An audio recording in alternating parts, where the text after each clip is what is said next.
this that you all are doing for us. So a very, very warm welcome to all of you and a special thank you to all of you. And I'm aware that the participants are all excited to present. They have already emailed us their presentations, which are uploaded on the drive. The jury members can definitely have a look at the presentations at their own pace later on as well. We have shared the rubrics with all of you while the presentations are going on. It may or may not be possible for you to fill the rubric. It's absolutely okay. The recording will also be shared with you. So in case you need to go through the recording and view maybe a couple of participants once again, you can do that. And then again, make changes in the rubrics and make changes in the marks if at all you want to make changes.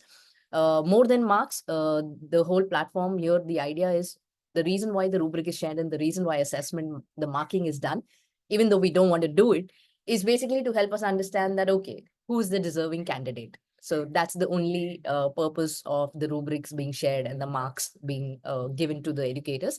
The marks do not denote that, your presentation was not liked or you're not doing a good job. So it's nowhere going to be, don't take it as a personal remark that, oh, my presentation was not good. I'm sure as educators, you all know how it is when we mark our learners, even though we don't want to mark them, but because the system demands and because we need to understand where they are in their learning journey, so we need to do that. So similarly, here also we have a system in place where we can identify that who is the most deserving candidate to whom we can award and give away the prizes to. So that's what is all about Hackathon. Of course, I'm going to give you a couple of minutes of space after I introduce the jury members. And once I'm done introducing the jury members, in case the participants have any query or, you want to know something, you can just raise your hands and you can obviously ask your questions. Attendees can put your questions in the chat box. You can also introduce yourself, who you are, where you're from, what brings you here, what are you looking forward to, and what is it that you want to do? I mean, whatever, it could be any question that you want to put. So introduce yourself and let us know what brings you here as well. So this is about today's virtual hackathon. There will be presentations happening back to back. There won't be any space. We have pre-primary presentations happening, followed by primary presentations, and then we call it an off. And then, of course, the next Saturday, we have middle school and high school presentations happening with a different set of jury members. And the attendees can also attend not only today's event, but even the next Saturday's event. So the purpose was to allow more and more educators to be a part of this so that they can learn. And the next time we host the hackathon, so we plan to have at least, 3 rounds of virtual hackathons this year. The first being, of course, we are having it this month. We also plan to have, another 2 rounds, which we will definitely announce once this gets done, so that more and more teachers can participate, share their ideas, share their learning experiences, and benefit from other ideas as well, right? So just give me a moment to now introduce all my jury members.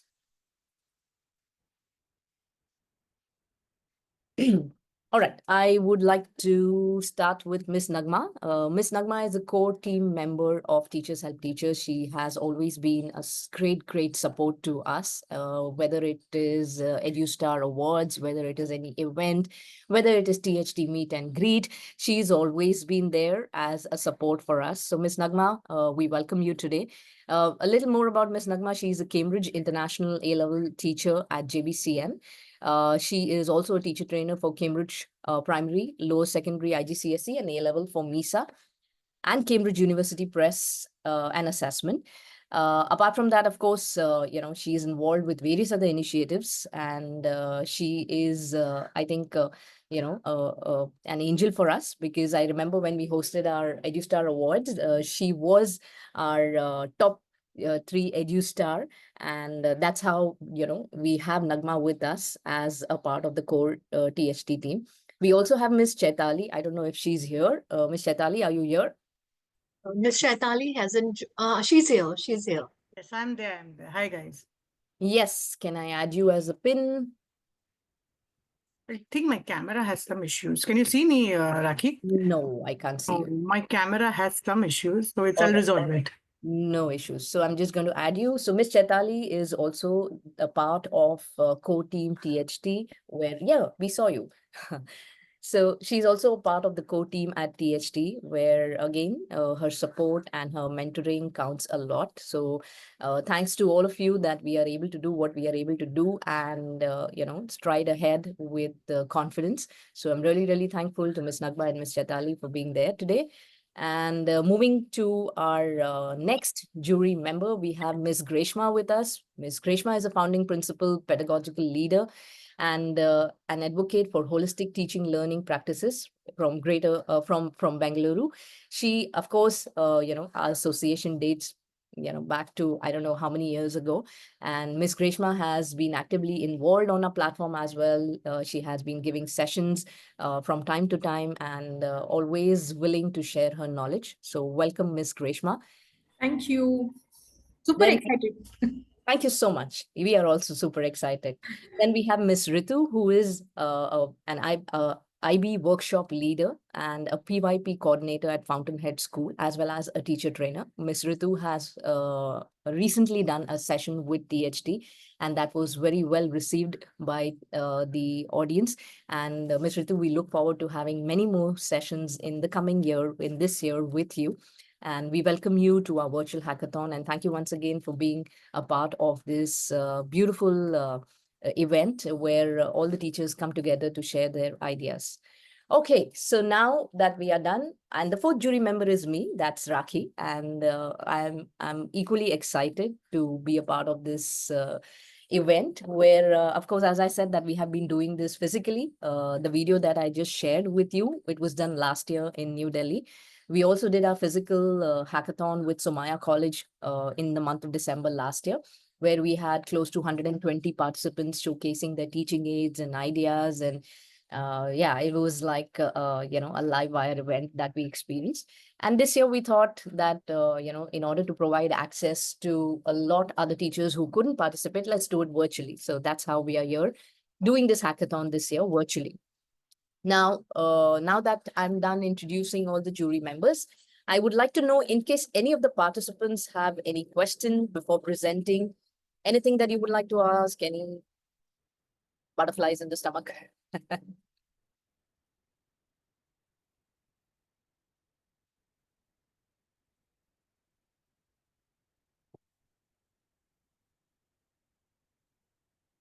All right, no questions means it's good. Everyone is prepared, right?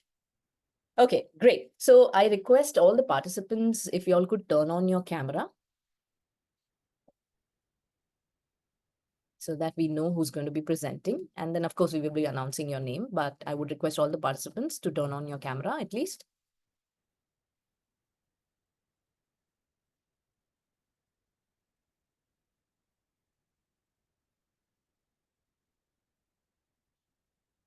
Okay, Ms. Shippy, if you would like to announce who's going to go first. Yes, so the first Miss Lily and Miss Neetu are presenting. So I'll just make them the co-host and they can share their presentation. All right, Miss Lily and Miss Neetu. Yeah, great to see you all. And let us know, introduce yourself a little bit, like in a jiffy, of course. Let us know who you are, where you come from. So my name is Lily Joseph. And I'm Neetu Vilkaru. So we basically are teacher trainees from Indian Women Scientists Association. Located in Vashi. Yes, we both reside at Vashi. That's lovely. That's lovely. Fantastic. Great to know that you all are able to participate today. Yeah. Rakhi, I'm not able to make them the co-host as I am a co-host, so you will have I'll to. do, I'll Yeah. do that. Hello. Yes, you are the co-host. Yeah. All right. So are you all set with your presentations? Yes. Okay. So I'm just going to, you are aware of the time that you're going to get, right? Yes. How much time do you have? 10 minutes. All right, great. So ready, steady, Yes. go. Your time starts now.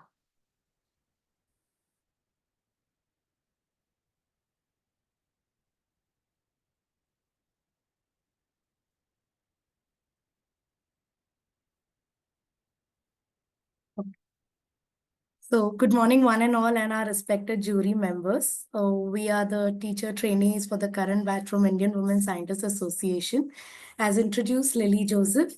And I'm Neetu Vilkaru. So, we basically have participated in the language category under innovative and experiential teaching strategies.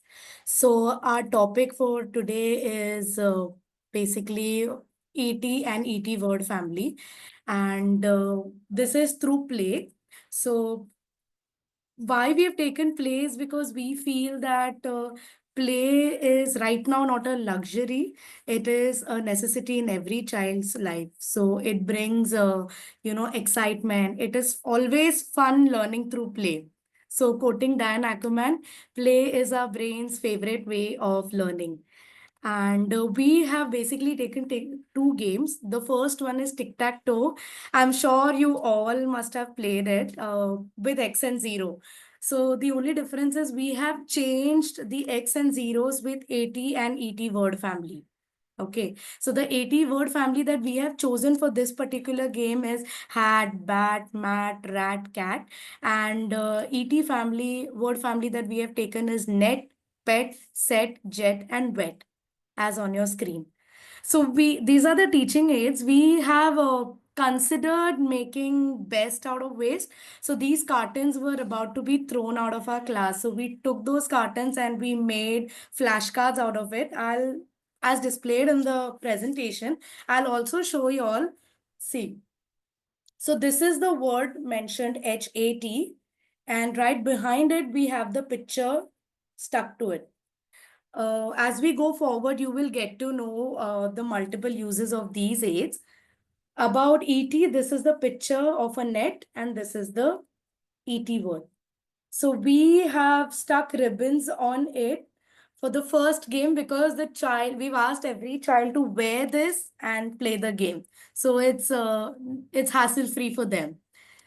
Moving on to the rules, you all must be aware it is played on 3 by 3 grid of 9 square and two teams, which is the AT word family, which will have five players, and ET word family will have five players each. So whichever team wins the toss gets to go first. And here the player takes alternate turns.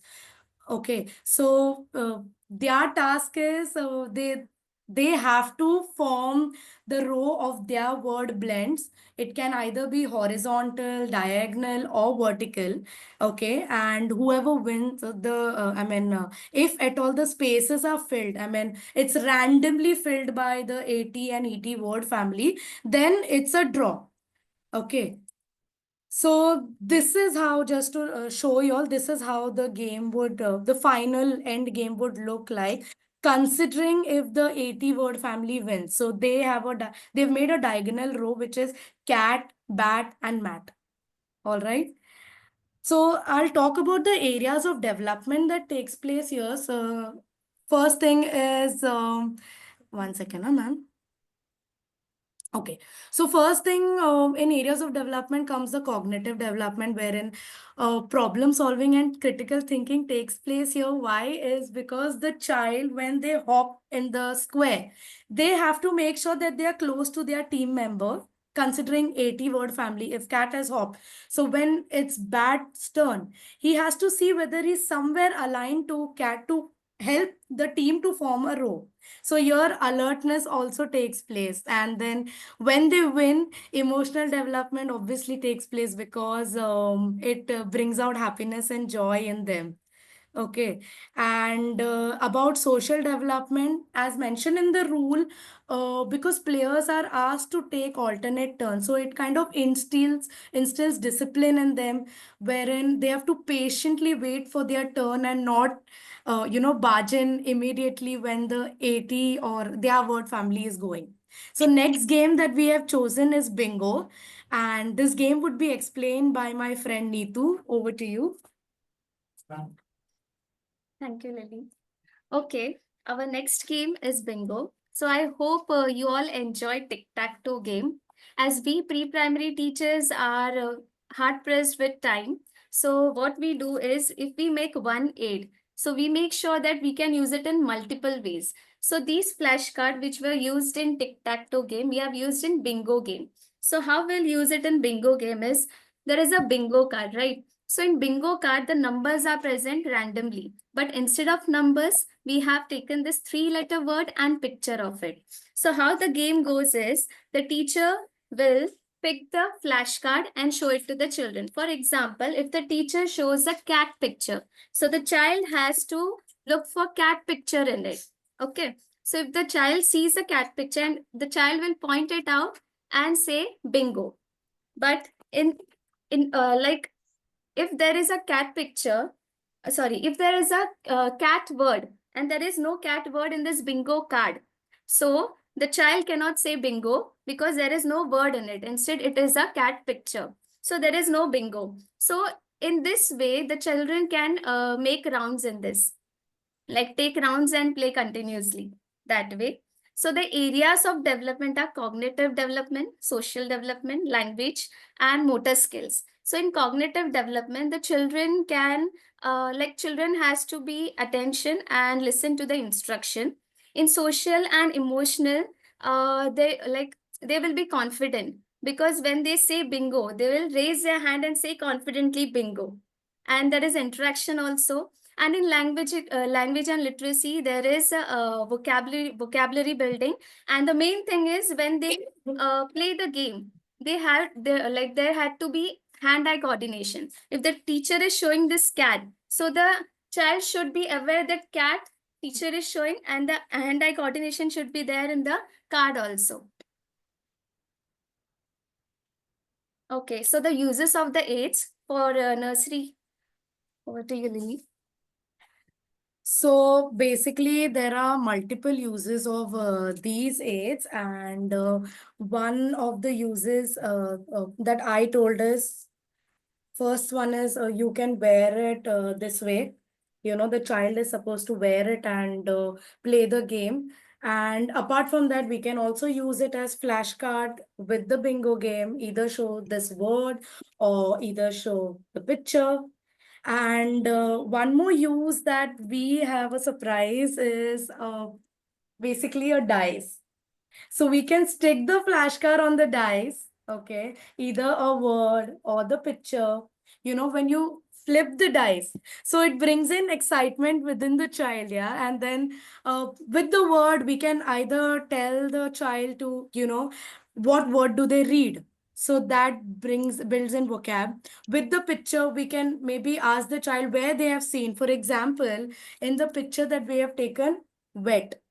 So maybe we can say that, do you all go to swimming pool or do you all go to beaches? So we'll ask them to maybe frame sentences out of this, or make a small 3-4 line essay. So this also, brings in language development. For junior KG level, now children are aware of 2-letter words and letters also. So in this, we can tell them to frame one sentence. Like, for example, if I show them the bat picture, so they can frame one sentence on that. And for senior KG level, it can be used in multiple ways. First is, if I'll show them CAT cat, so they have to find out the rhyming for this. CAT cat, BAT bat, RAT rat. Or the second way is, I can keep this 3-letter words in a row where they have to find out the odd man out. So two words I've kept like this, and third one is this. So they will remove the odd one out, that is NET net. And the third game which we have done is we have to show the pictures like this. And the senior KG students can make sentences on 2 words, and or else they can make a small rhyme or a story from this. क्या गायत्री हाँ 15 seconds. अरे This, we have basically also not just made this game, we have played this game with the child, and we've also taken a video. So I'll just play the video for you all. The first is the tic-tac-toe game. Time up. Yes.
Yep, Lily and Neetu, your time is up.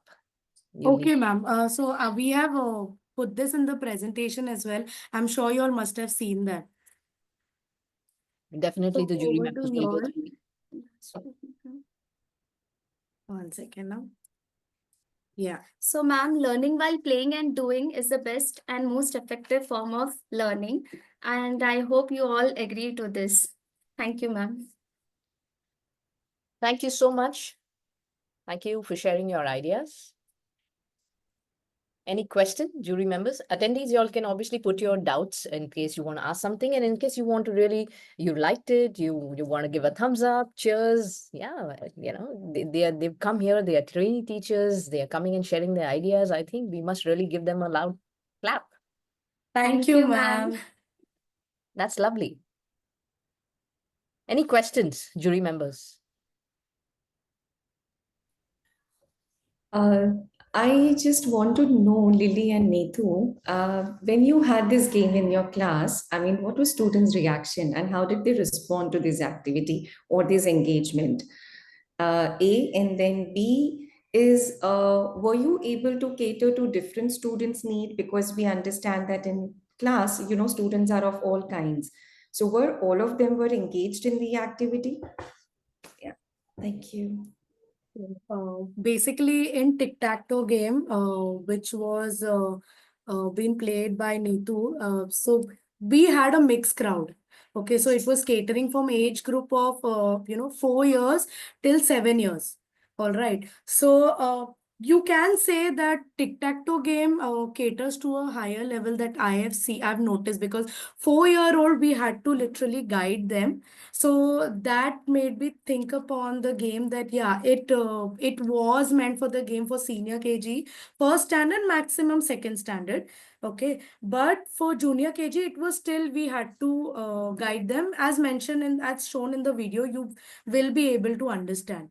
In terms of bingo, when I was reciting when I was telling them the rules itself, I think they were very well aware of the game because they themselves were saying bingo, bingo. And I was like, my God, the kids are really smart. So bingo was okay.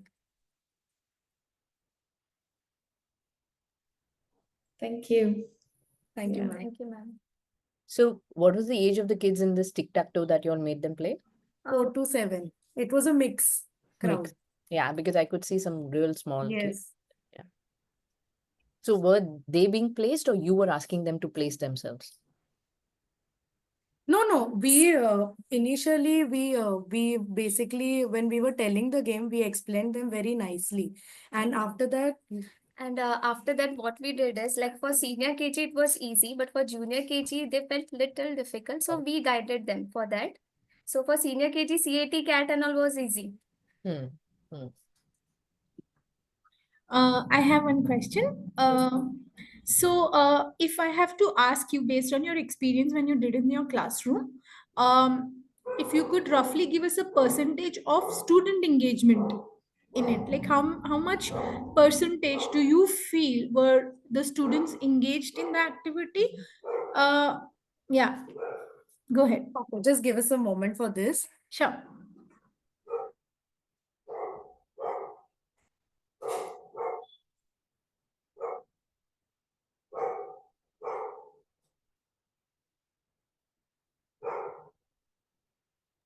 We should have those Shark Tank kind of effects over it. So in terms of the game bingo, Hmm. I noticed personally that the students' engagement was full 100%, wherein they were also engaged not only while playing the game, even when I was telling the rule, they already started playing their game. In terms of tic-tac-toe, Neetu would be the better person to Okay. answer. In terms of tic-tac-toe, it is like 8% because the children were of different age group, like junior and senior KG. So what happened is like senior KG picked up fast, but for junior KG it was bit difficult. So I had to cope up, but it was okay. Like I can say 7 to 8%. Less. Little Great, great. less. Thank you. Thank you for being honest. Thank you, ma'am.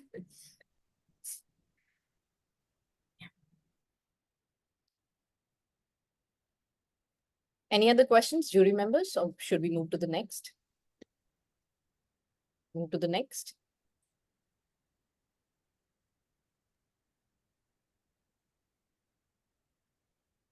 So the next presenter is Miss Prachi Godbole. Yeah. Thank you, ma'am. Thank you, ma'am. Thank you so much. Thank you. And, Thank you, girls. hope you all are here to learn more. Yeah. Good morning, ma'am.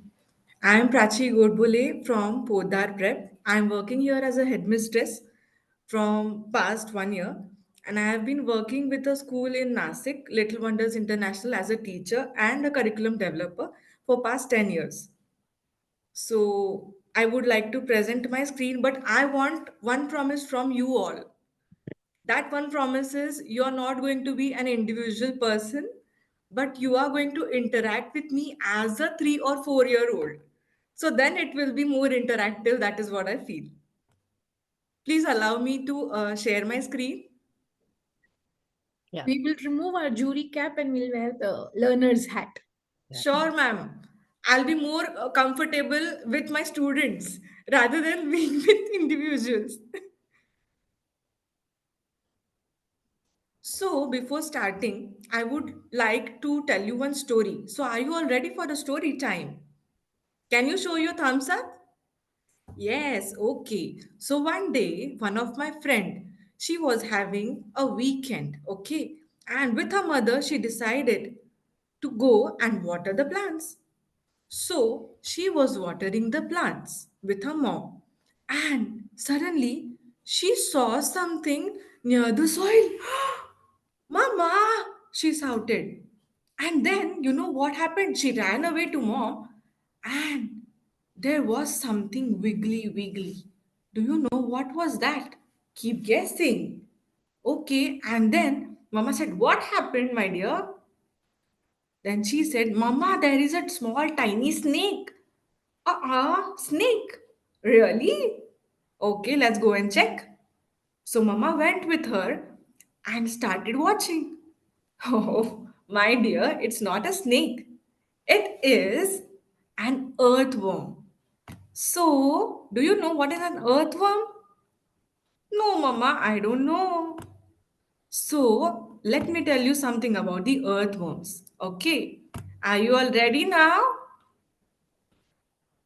Okay, so these are wiggly wonders, which are earthworms. They are farmers' best friends, you know.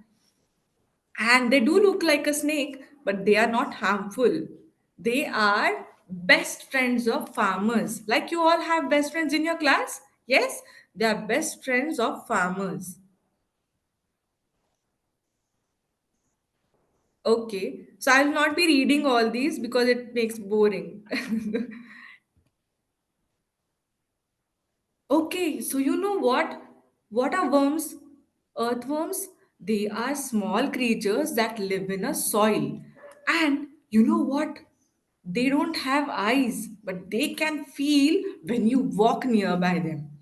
Even they don't have legs, but they wiggle to move. Can you make an earthworm with your finger? Yes, I'm a wiggly worm. I'm a wiggly worm. Yes. Nice, Anna. Okay. So, ma'am, I'm taking a break from my teachership, and this was a presentation, a live demo was given to my previous school where I had designed this curriculum for a thematic learning lesson plan.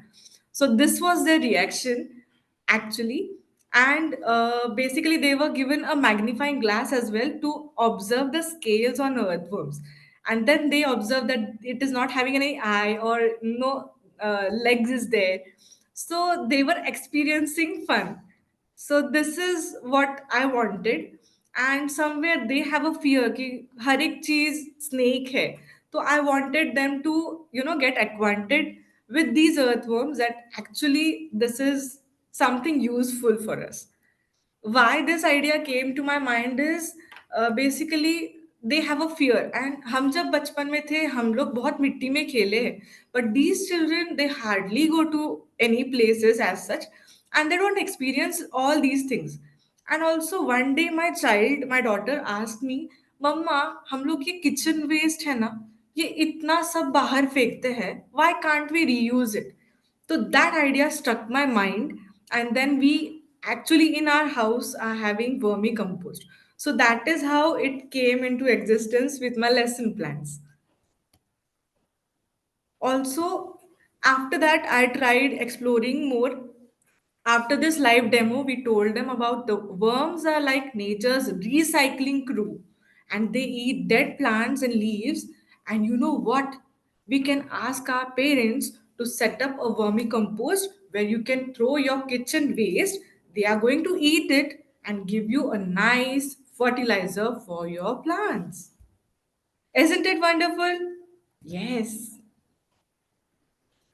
After that, as a reference or recap of this topic, we had planned an activity where we had incorporated literacy, or you can say alphabets, with the wormy words. So we had the alphabet letter cards ready with us, and we had these two pictures, that is earthworms and soils. You can take many like gardens, plants, fertilize, many you can take as per your capacity. We had taken these two for the example. So stands for earthworm and S stands for soil. So this is how we incorporated our lesson with literacy. After this, we had taken them to a garden also, where school has a garden, and then they were shown about the vermicompost on the internet.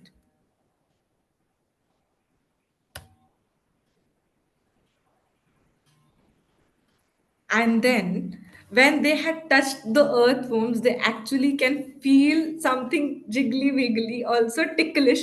So this is also helping them to have a sensory play as well. So that is one more part. And then more fun facts for you. So some worms can be 10 feet long, that is the giant worms. And some worms can eat their own weight of food every day. That means all the dead plants, leaves, everything. Yes.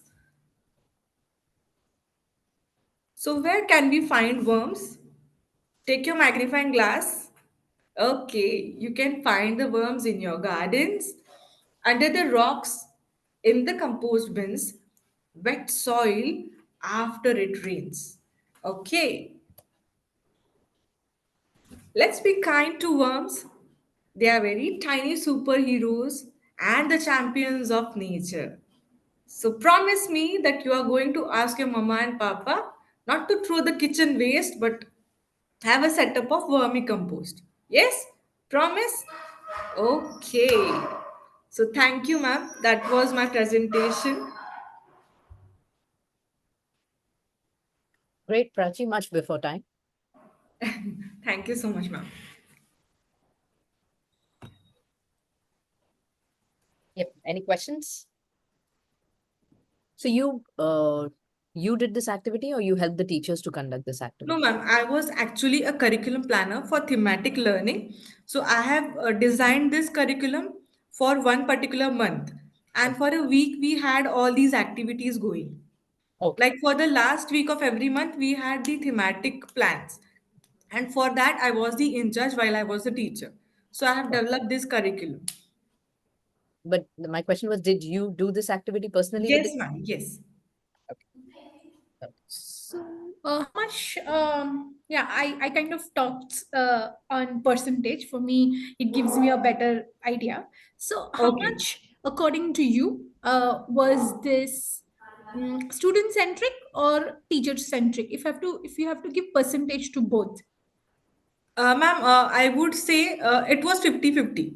Like, it is the teacher's job, to build that rapport first thing, and then it is the students who are going to enjoy because of the teacher's, prior story building or whatever lineup you're providing. It is 50-50, I think. And there are many, like, I would like to add on. There was one girl who was very much afraid, but after her friends had that experience and they shared their experience, अरे ठीक है ना, अच्छा लग रहा है, see, it is so tiny. So then they started experiencing actual worms. So that is what I felt कि something अच्छा इन्होंने experience किया है through this lesson plan, because they don't get to see these things every day. Right. Thank you. Prachi, if I may ask, what Yes. was the age group? I'm sorry, in case if I've missed then. Ma'am, it was junior KG and senior KG. Junior and senior Yeah. KG. 4 years and 5 years of age. All right. So I think that story read aloud was just to activate their Yes, background ma'am. knowledge, right? Yes. About the worms and all. And what was the tool that you used for the reflection? Was it just the discussion? It was a discussion also. We had activities as per days. All So right. for the reverence also we used fun facts, magnifying glass activities also, and then they had shared their thoughts as well. Like what did they enjoy the most? Within this All week, right. what did they enjoy the most? So some said ki we enjoyed experiencing the worms in our hands. Some said we Okay. liked the magnifying glass activity. So that is what was the outcome. All right. So read aloud was done in the class and the activity Yes. was outdoor, Yes, ma'am. right? So all in all, two slots or three slots maybe, right? Yes. Okay.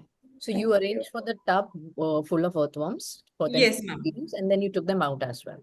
Yes, ma'am.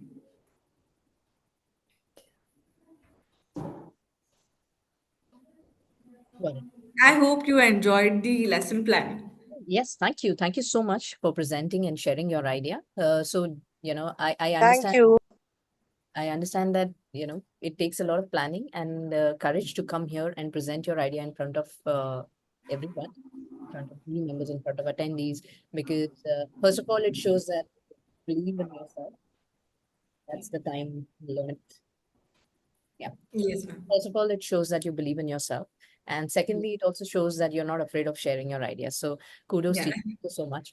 I just Thank have you. a poll prepared for the attendees just to get the attendees involved. This is not for the jury. This is just for the attendees to kind of, just understand. We have seen two presentations. So I'm just launching the poll. Yeah, just give out your thoughts that on a scale of 1 to 10, where exactly would you want them to be? Where would you want them to be?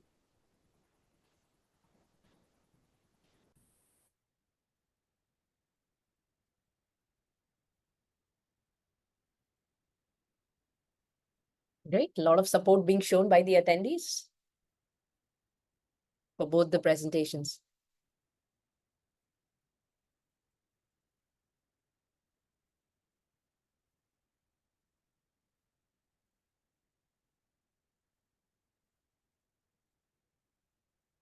Okay, we have 75, 78%, 80% for Miss Lily, the first presenter, 80% votes, 82% votes for people who believe that they are in the bracket of 5 to 10, and 82%, it's a tie between the first presenter and the second presenter. All right. Thank you. Thank you, attendees, for your poll and for sharing your thoughts. Thank you so much.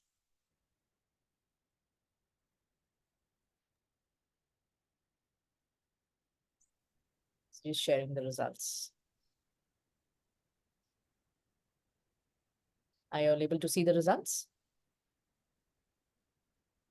Yeah.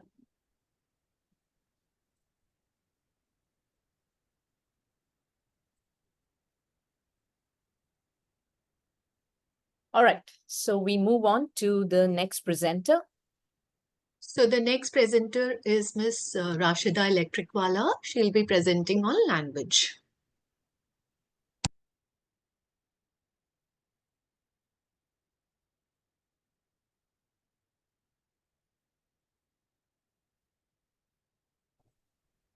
Hello, am I audible?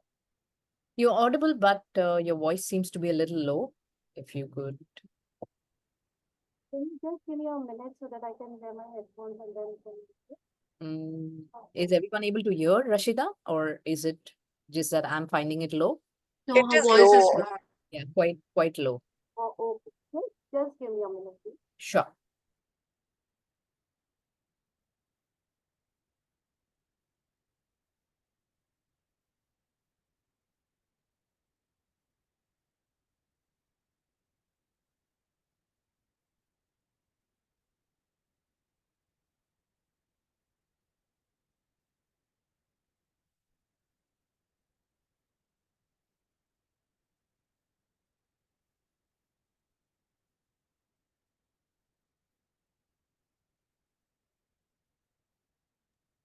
Am I audible now? Oh, yes, much better. Great. Okay, okay. So sorry for this.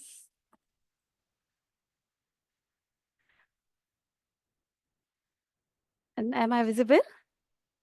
Okay. So good morning, one and all. I'm a pre-primary educator, but I have B.Ed as well as I've done my MA. But my greatest joy is being with preschoolers. So that's the reason I still take my preschoolers. And my today's lesson is all about language. I'll share my screen also along with this. Yep, your time has started. Yeah, right. My screen is visible, ma'am. All right. So as I said, it's a pre-primary lesson plan. So I'll just give you a little briefing about my class. My class comprises of 29 learners, and we are from SSE board. So we typically have a very standardized structure of sitting arrangement. We do not have great place to move, but yet I try to figure out something and make my children move throughout the day. All right. So the lesson is all about three-letter words. Now, sometimes it becomes too monotonous for children just to look at the word and read. So my first objective was to Rashida, we are not able to see your presentation at the moment. We are just can't able to see. see your screen where you are about to open it. Okay, okay. I'll just reshare. Visible? Is it visible? Yeah. Can I go ahead? Yes, please. Okay. So what was my objective for this lesson was to help them read. Okay, we are very structured curriculum based school. So every day giving them just three-letter words, though children remember it very well. But how do they decode? How do they just recollect from their own memory and things like that? So that was the biggest problem, and I wanted my lesson to be little bit of innovative. So there were three things that I kept in mind when I was going through this lesson. Once, of course, to decode, not to learn by memory. Second was how they reconnect with the real life. And third, and the most important thing, I wanted to inculcate the value of reading. That's one thing which we do right at the early age so that they develop. Okay. So the first thing first is I just played a little song, which was a gummy bear song, and children were totally charged. After that song, uh, the lesson was introduced with the help of this bingo song. I have a letter in my class. Y is the name. Y is the sound, and it will go to am. So as I was singing the song, children were singing along with me, and that really gave a good energy in the class. Well, after that brief activity, this was the hero of my lesson. I have who has, okay? So the idea behind this was I wanted to involve everyone seated in the class, right from the first bencher to the last bencher. As I said, I have a very formal setup. And secondly, I wanted everyone to read. I didn't want just one or two people who are playing this game are involved and rest of them are waiting for the turns and things like that. So what I did was I distributed the cards in a random order with the words written on them, and then I was flashing the words, and you can see the smiles on the face. And it's not just a smile or a tempo; it's 100% active learning, which I could see that my objective is met when I was playing this game. Now, I call this game or idea a hero because it's totally adaptable. We teachers are always running short of time.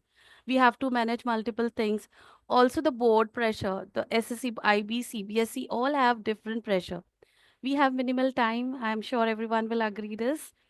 And another thing is to inculcate everyone in the class. That's one thing. And also, I this particular activity is a hero because you can use for math, science, language, everything. The moment you say, I have this, who has this, and the energy level is totally different in the class. So this was one activity which I did.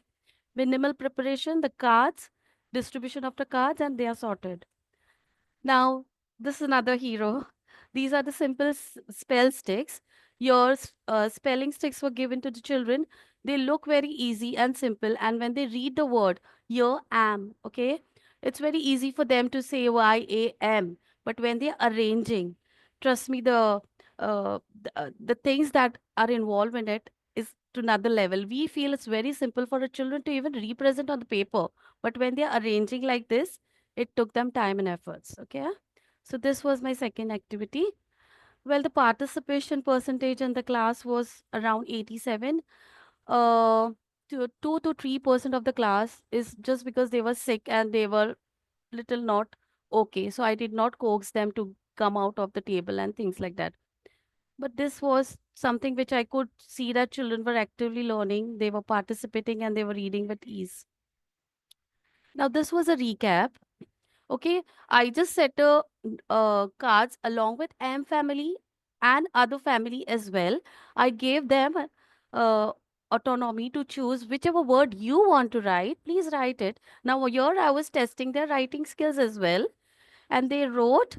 After writing, they were in their place. After they went back to the place, then they were swapping the cards. They swapped their cards and then they came back and they matched the cards they read. So the idea, the objective of reading, written representation, total class management, and involvement was served with this activity. So, and yes, the real life connect, how can we just leave out this?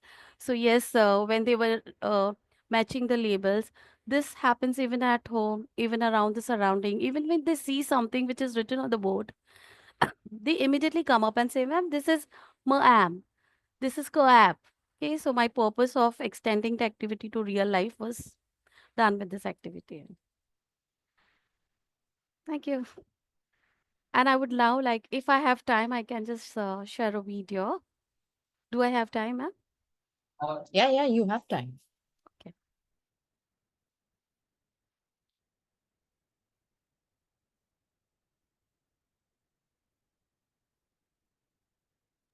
You have 3 minutes, 20 seconds. So this is a recap activity. You can see children are involved and they have matched No, we the can't. cards. see. First they wrote, oh, you can't see. Oh, I'm sorry. Sorry.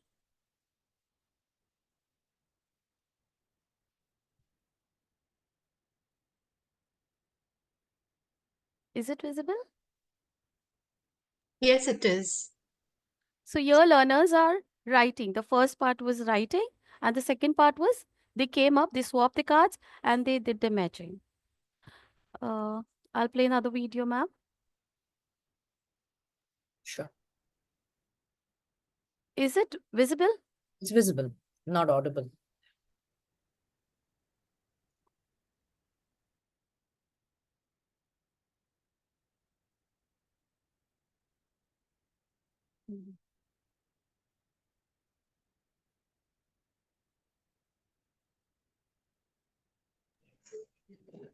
Perhaps if you could stop and Yeah, before I'm just- resharing, click on Yes, sound, ma'am. yes. Yeah, thank you.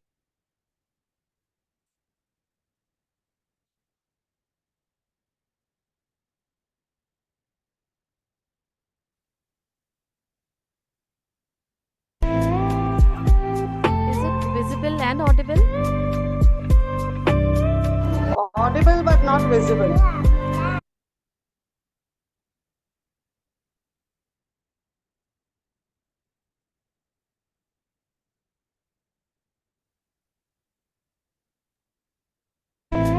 Yeah. So this is rearranging. It's very simple. It takes time. And they also came up with new words.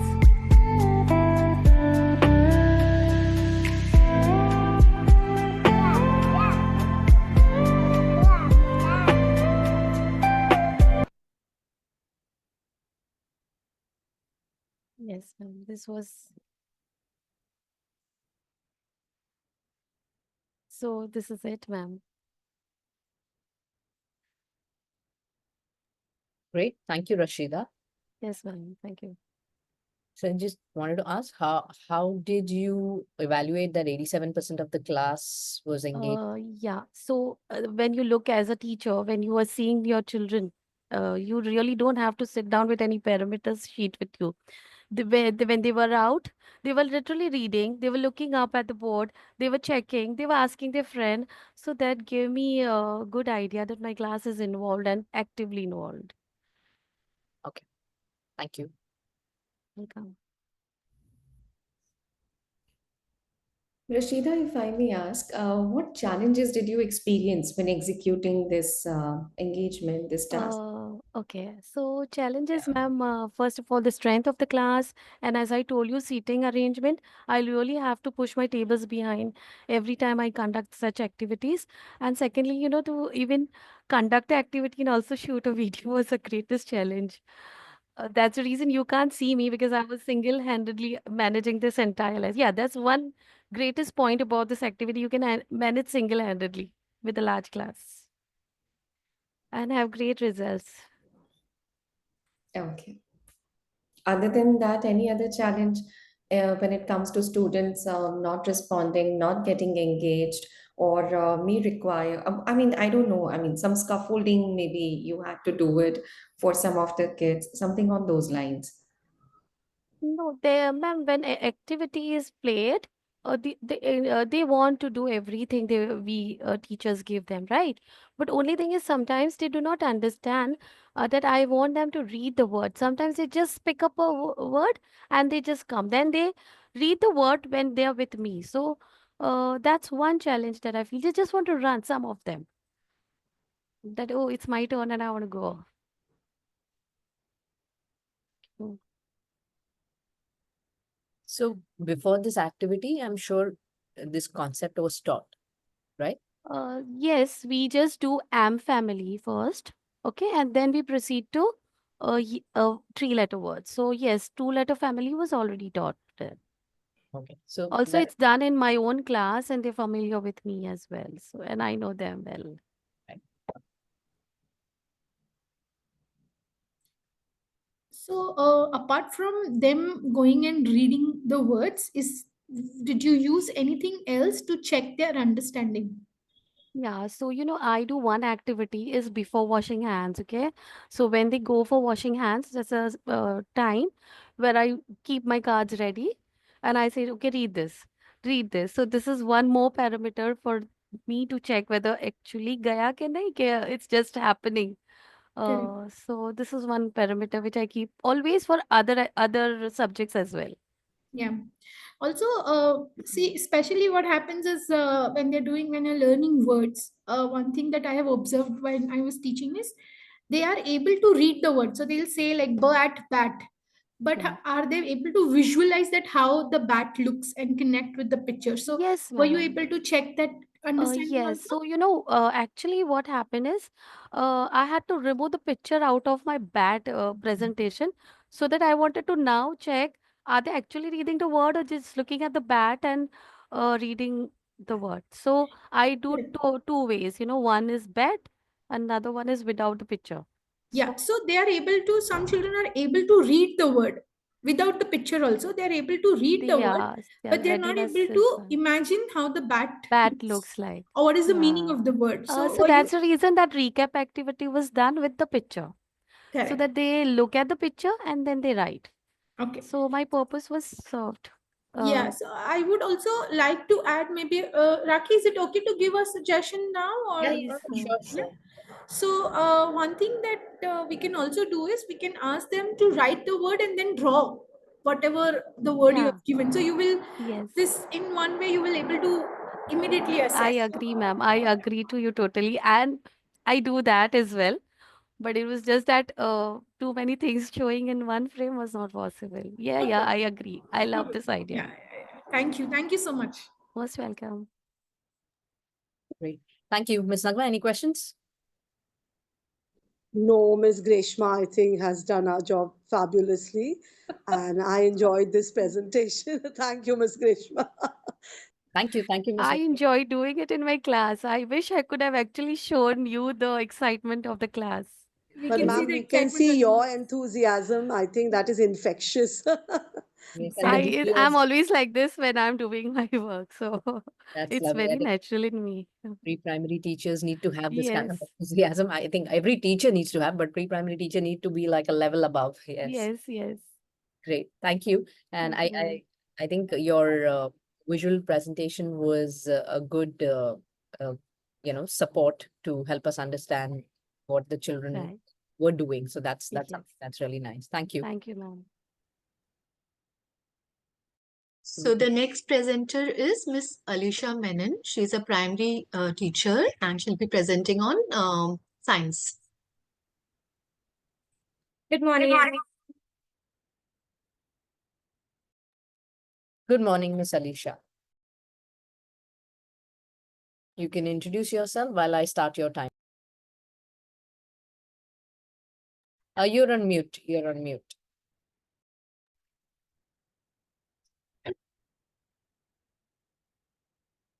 Yes. Are there two devices on? Because they can be, we can hear an echo. Just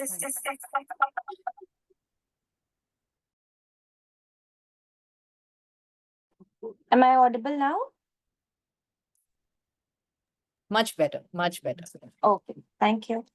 Yes, so my name is Alicia Menon, and I am a primary computer teacher. Basically, from past 2 years, I'm teaching in Thane Police School, one of the school in Thane itself. And before that, I've worked in CP Goenka International School as a English teacher. I've also taught maths. So basically, I've taught everything. So I came up with the idea of integrating lesson plans, where we teach one subject and where we integrate the other subjects also. One topic integrating with the other topics of other subject. So let me start with my presentation. Yes, your time starts. Ma'am, I'm not able to share as it says that host isn't allowing multiple presenter. Now you can share. Yeah.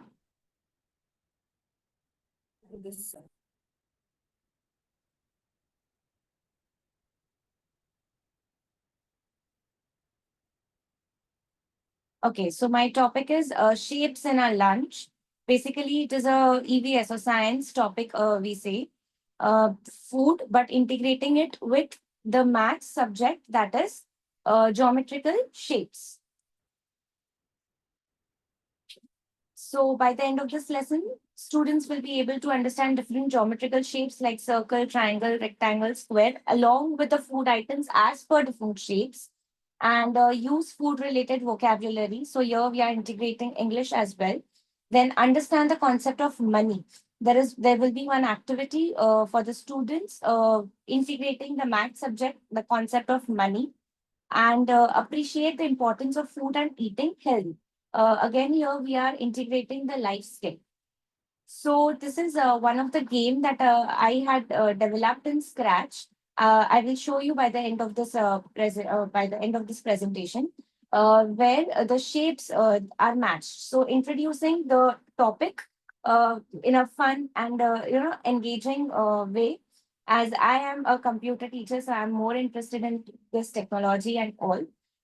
So this is a game where the different shapes the learners can play the game, and they will understand how the different shapes are there, and it is a shape matching game.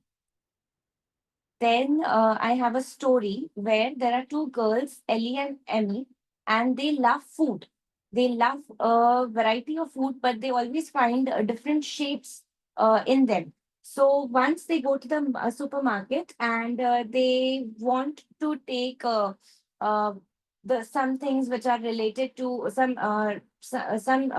things that are related to the rectangle. So they brought bread, then triangle. So they brought cheese, nachos, biscuits, cookies. So all these shapes that you can see on the screen was explained to the kids with the help of the story. Then I told you about the maths. So here in our school, there was a project for class 3 and 4 called EduVenture. In that, what we did, we there was a school bus, and inside that school bus, we put different stations, and every child has to go to each of the station. Every station means each subject. and the topic was picnic. The first station was maths, where they were given 500 rupees and they were told to buy the things wisely. They have only the budget 500. Each item was given different price. I have a video here. So like that, we had presented it in a bus. They were allowed to put anything in the basket and they had to calculate everything, and the budget given was 500 rupees.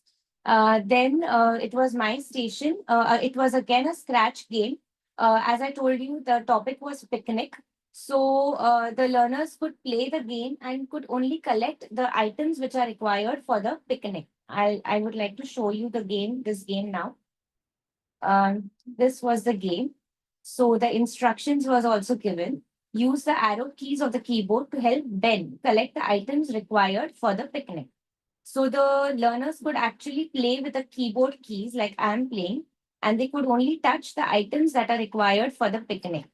And suppose if they touched bell, they were out of the game. So are you showing the game right now? Yeah, this is the game that I'm We are playing. not able to see the game. We are only seeing your presentation. Okay, 1 minute. Sorry, no.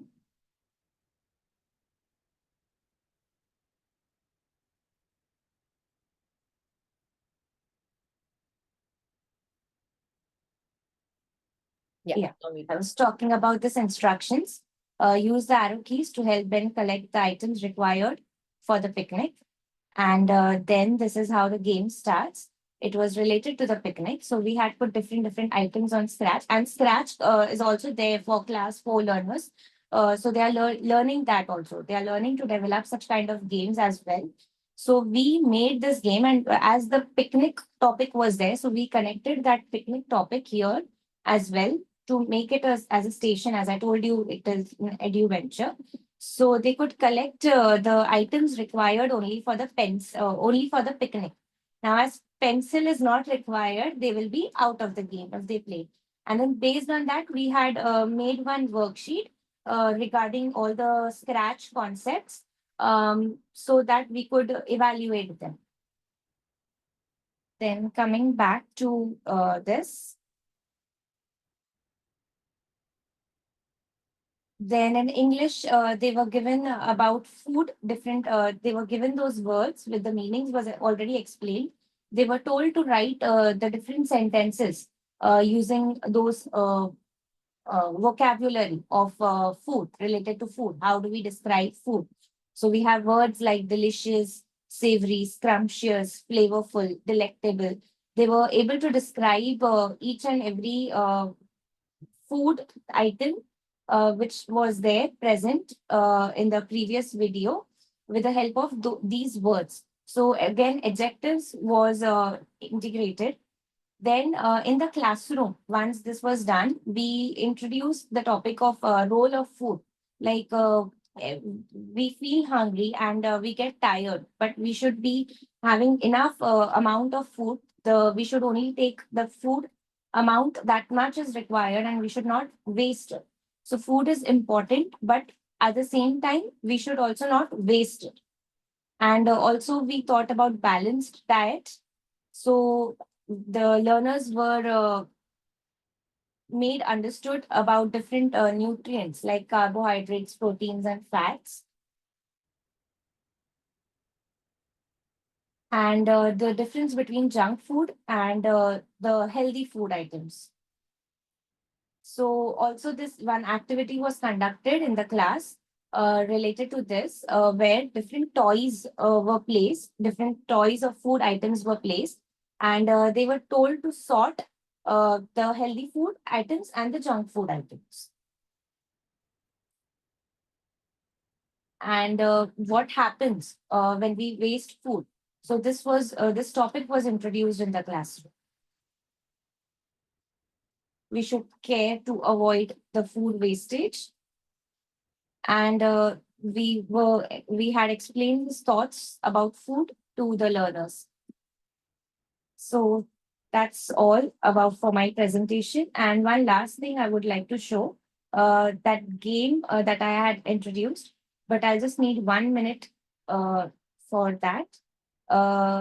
That game was again in Scratch, and it was the introduction of the shapes.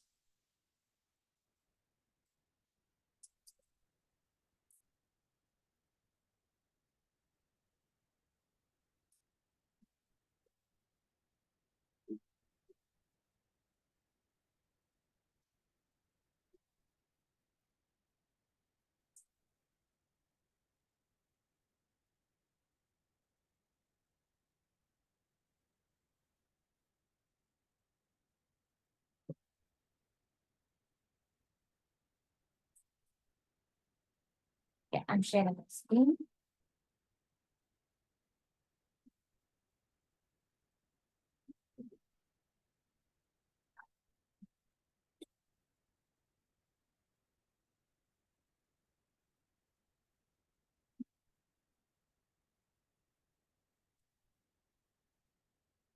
So if that shape is not there, I hope my game is visible.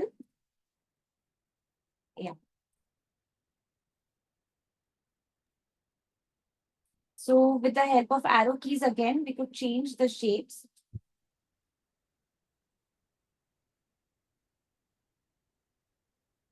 And suppose if it doesn't. So this is how I introduce the topic of shapes first, so that it looks engaging and fun. So that's all, ma'am.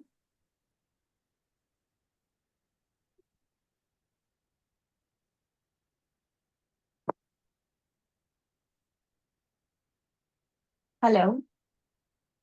Yes. Thank you, Alicia. That was on time. Yeah. Just had a doubt Yes, ma'am. for this presentation. So I saw like 4 to 5 learning objectives. So were all Mhm. done in one session, or there were different No, sessions? no, ma'am. Different sessions was taken. As I told you, EduVenture was a complete different project.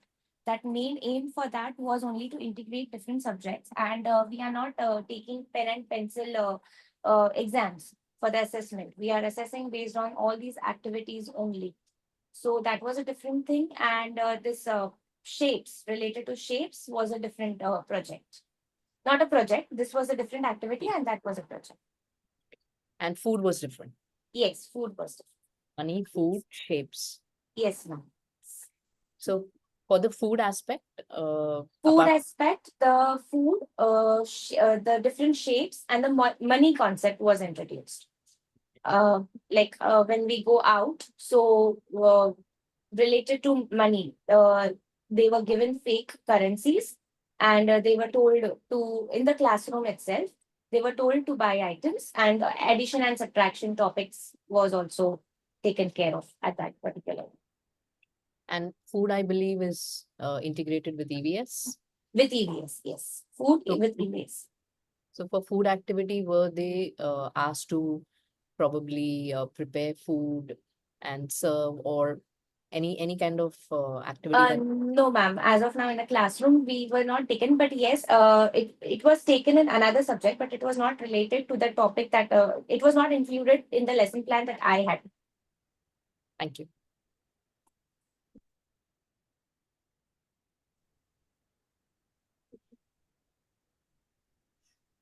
Any questions from the audience as well?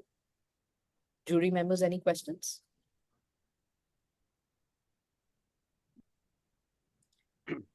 So can I speak, ma'am?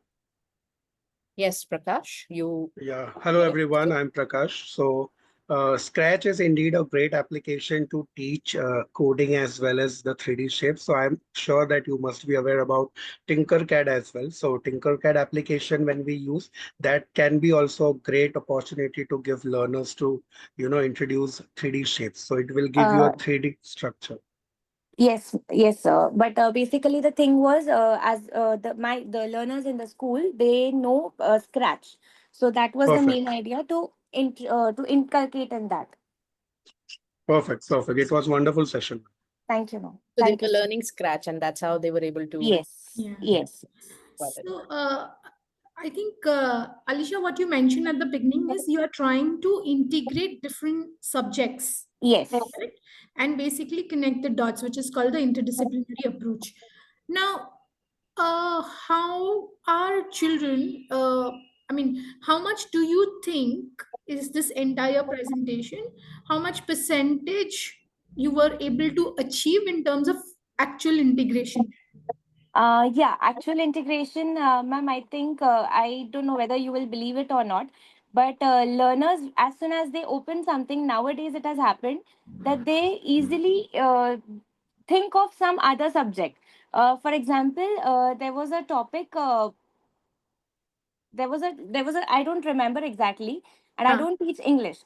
But I started with coding and computers topic, and they suddenly realized that okay, this topic is there in English also. They have some thing related to robotics in English in their book. So Mm. that integration is has already come up in their mind, and in my school, this is there from the beginning. We are integrating the subject, and regarding the percentage, I could say that at least 65 percentage. I have felt that they are able to interrelate with to each other. Okay, great. Thank you. So, during the planning, did you sit with the teachers, other teachers, and then Yes, of course. There were other subjects also. I would like to show you some photos if there is a time. Actually, those photos were taken after the once I made the presentation. Just give me one minute. So, were there any challenges that you were facing with respect to integration? Yeah, the challenges as in not regarding the activities and all, but as we know that the level of the learners, every learner has a different level. So there were students who could easily adapt all those things. But also at the same time, there were few learners in every class, at least two, three learners. They were not able to, grasp, or they were not able to understand things. So at that time, we all teachers faced the challenges of explaining it to them, explaining the concepts to them, to making them understand. Also, we saw that one learner, like that we learned, one learner was very excellent in coding, but at the same time, he might not be very excellent or very good at maths or vice versa. So this was just the learning experience that even we got. And did you all like give them a chance to make their own games also Yeah. They had tried to make a game called ping pong, and this week they will be learning to make this game also. The game that I showed about the picnic. the picnic? Yeah, similar. Yes. So, yeah. Just 1 minute. I wanted to show some photos.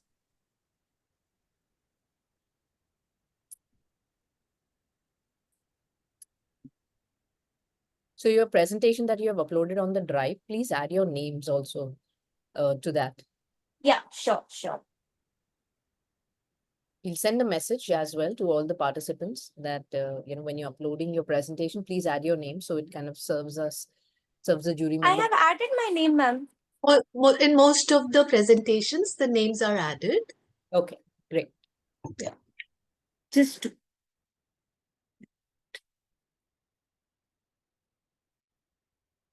Okay, so this is how the children were doing the scratch activity. They were playing the game one by one.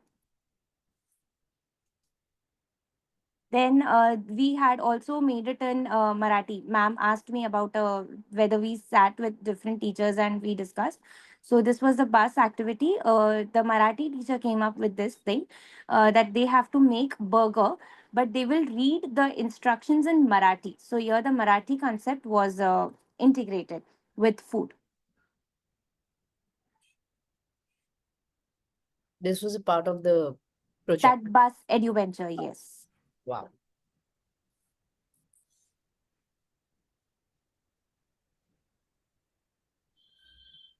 And this was something library. It was in library. They were given some chips.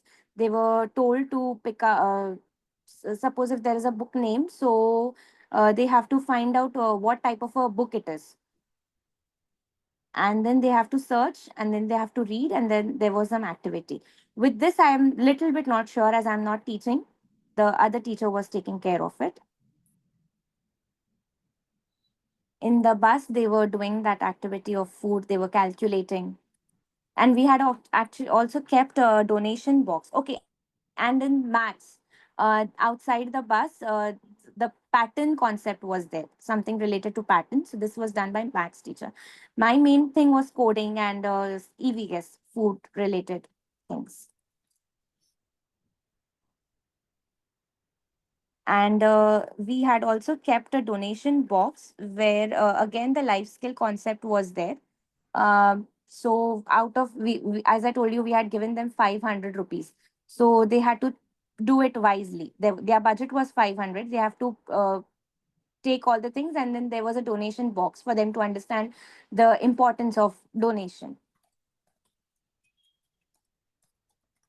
That's all, ma'am.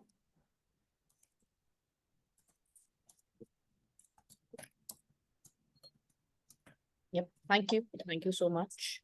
Have a nice day, everyone. Thanks, Take care. Alicia. Bye-bye. Bye. So the next presenter is Miss Vidisha. She will be presenting on goal setting. Good morning, everyone. Am I audible? Yes, Vidisha. Yes. Just a moment. Thank you. Thank you. Can I begin? Just a moment. Sure.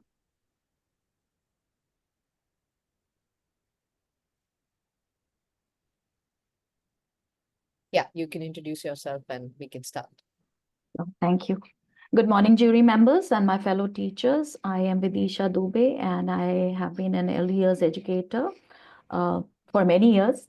Currently, I'm working with Pathways School, Noida. And today I'm going to present, may I share my screen?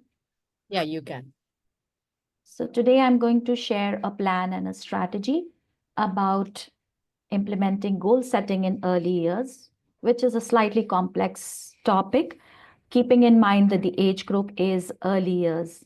We do goal setting for, say, like, grade 2 onwards, but in order to introduce this concept to early years is a bit tricky and complex. So the teachers themselves need to be very, very clear about what is to be done and how to be done. And that is why I want to share this strategy and the plan that we have. And when I say early years, I'm referring to the age group of 4 to 6 years.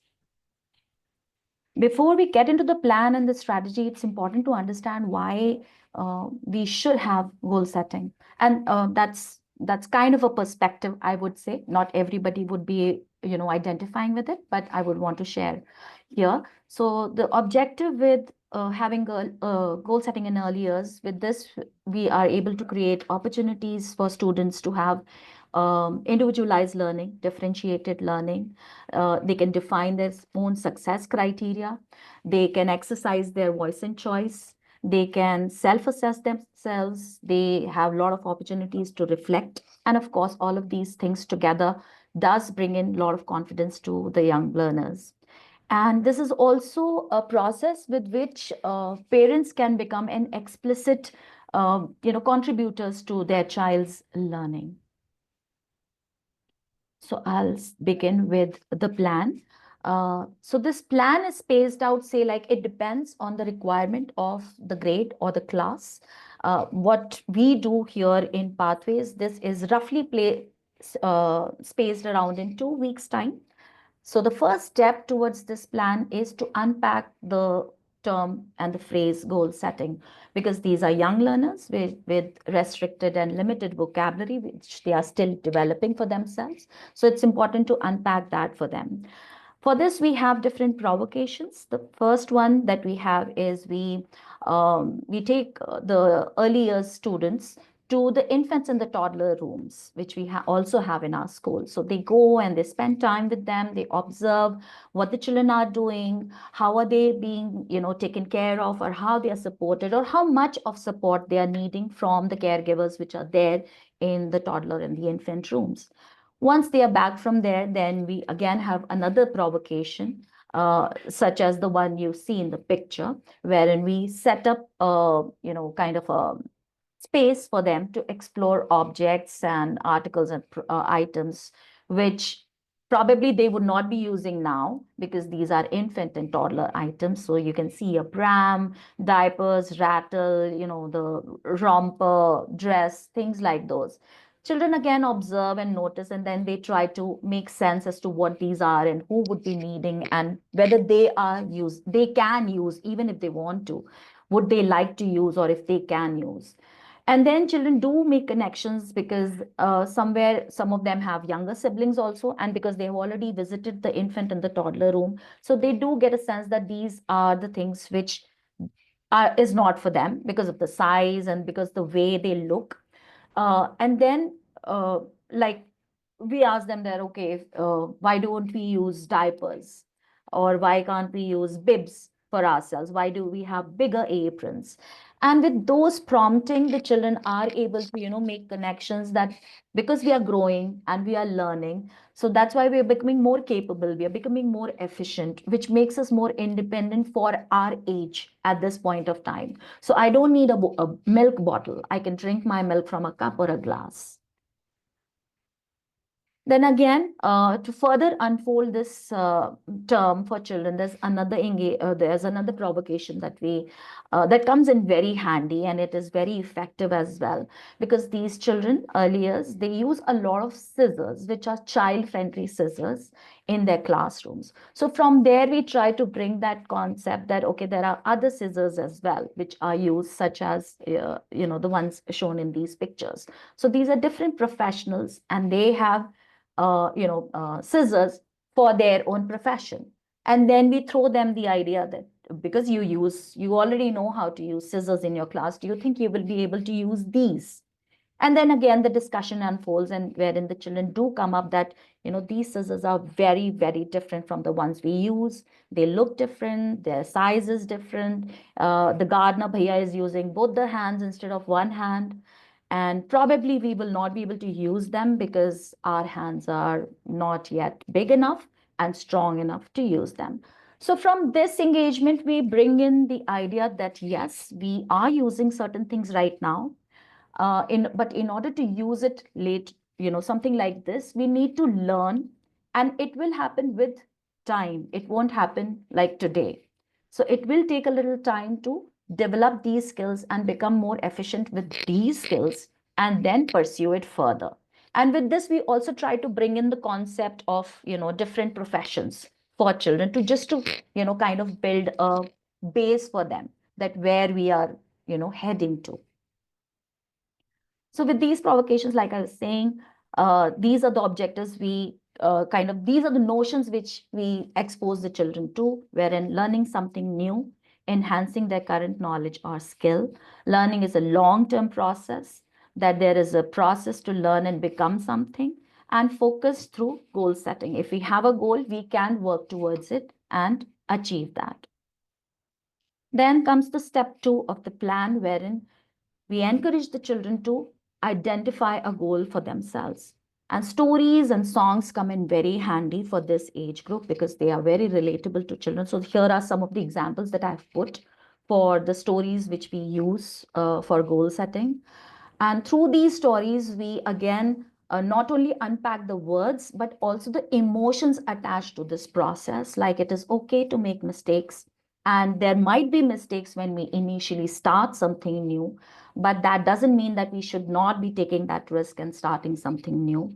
We might feel nervous, but eventually with practice and with time, we do learn that, and we become efficient and independent with that particular area. And these are some of the examples wherein the children have illustrated what their goal would be. And I would take the example of where the child has written, I want to learn drawing, because this is the example which I will, show it in the further slides. So this is how the first step looks like. And this is a journal in which the children begin documenting with the help of their teachers, begin documenting their journey of goal setting. Now, this is the next step once the goal is identified. Like in the previous slide, the children had very open and wide goals for themselves. In order to make it narrow, because it is important to make it narrow and so that it is achievable and it looks like a goal for the child as well. And it is achievable in that particular grade, in that particular session. So again, the prompting is that, okay, if you want to learn drawing, what do you think will make you know that you have learned drawing for yourself at this point of time? So here, the example from the previous slide, the child said that I think I will know or I have learned drawing once I know how to draw a fish and a house. That's what she said. So with this particular step, we are making the goal more achievable and tangible for the children as well as for the teachers, because it helps the teachers to then do that backward planning for as to how they can actually scaffold the journey for the children. Then comes the next step. Once the goal is identified, once the success criteria is identified by the child, then comes the process. Now, the process is again, it happens when the teacher has that one-on-one conversation with the child, again, clarifying things on both ends, also identifying the start point for the children, that where we are at the moment, what is the current status for us. Then, of course, laying out the process as to what we will be doing first and then how it will be unfolding. Of course, who and what are the things or the resources that would be needing in order to support us in our goal setting journey. So again, taking the same example here, the student, she went to an expert. For her, expert was the art teacher in the school itself. She went and she showed her current status also to the teacher, and she laid down her expectation as to what she is looking for by saying that I want to learn drawing. Oh, so sorry, I have exceeded the time, I think. And this is how she begins. After that conversation with the expert, she gives her guidance. And then the reflection is there after consistent rounds of practice work. The reflection is there by the child, where the child feels satisfied with the progress that has happened, and she has marked herself that she has achieved it. And what next? Because it is an ongoing learning process. So then the teacher only prompts, okay, you think you have achieved your goal by learning. Is there something more that you can add on to this particular goal, or you would want to learn something new? So for this particular child, she said, okay, maybe now I can, try to draw a princess house. Now I know how to draw a house. I can further, have a more decorative kind of a house for a princess. Thank you so much, and apologies for exceeding the time limit.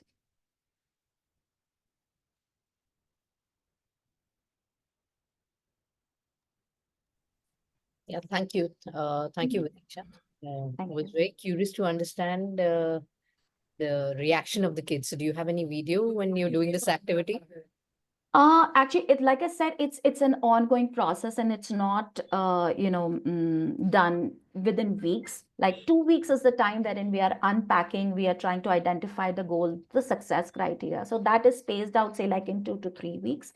And then every week that revisiting with the child happens. And then towards the end of the session, because these are young children, so we do not start it on the first month or the first day of the session. It usually happens in the second semester, when that particular that settlement of the parents, of the child, of the teacher is in a very more organic way has kind of established and deepened itself more. So it starts, say, like in February, if you would have noticed the date which was there on the child's first day of identifying the goal. It starts in the month of February, and it goes about till May, which is the last month of the session. So it is spaced out like that. Unfortunately, I do not have a video as such, but yes, and not only for the students, but it is also very invigorating for the teachers. And this strategy we have been developing for past 3-4 years. COVID was the time wherein we were struggling very hard, because these are young children. We were struggling very hard as to how to help them to, deepen their learning, even if they are at home. So that's wherein we came up with this idea of setting a goal, and that's wherein, the parents' role was very important. Important. Yes. And that's how we started building it over the period of time. And last year was kind of a eureka moment for us when we, broke it down to where the children can come up and tell us when they would know that they have achieved their goal. Because that was kind of a struggling point, because of course, it is a teacher guided process because the children are young. But again, we wanted it to become more organic.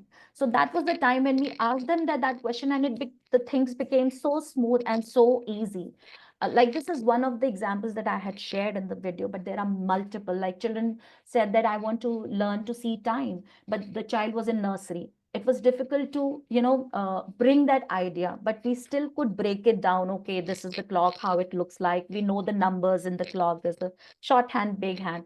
What is your favorite time that you would want to learn to see, rather than, going by the technicality of learning to see the time? So we broke it down, things like that. With that, unfortunately, I do not have a video, but this is a very organic process and it works out really well for us. I would have a journal which has the entire journey. I will share it in the folder which is there on the drive. I will do that. Yeah. That would really be helpful. Yes, because it's a Yeah. whole journal. Yeah. We send a soft copy of it to the parents also, so Right. that they can, take it further. Like, there was another example when the child had said that I want to learn skipping. So when we, shared that goal with the parent, then the parent herself was like, okay, I'm going to buy a skipping rope and we are going to practice it at home. Things like that started.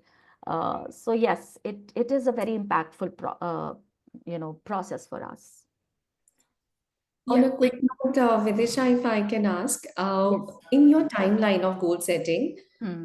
when was this success criteria, I mean, taken up? A, and then B, did you have any kind of a scorecard in your class where these goals were displayed, or was it only in the journal? That's It it. was Thank okay. you. It was only in the journal, because we did not want, because see, these are again young children, and depending on their readiness, it's not about the whole class to be engaging in that. Once the teacher starts the process, the very first process wherein we are unpacking the goal, and the time wherein we are trying to help them to identify a goal from there. At that point of time, the teacher is able to gauge that who is able to actually connect with that idea, because the children are young. It's not a mandate for everybody in the class, all the 20 children, to do that particular engage with that particular process. So like I said, it is an opportunity for individualized and differentiated learning process. So there would be some children who would not be engaging in that process. Maybe they are not ready yet. Sometimes children, once they are seeing their peers, they get inspired, and then they come up with something. Okay, I also want to learn something from, because this happened, or something like that.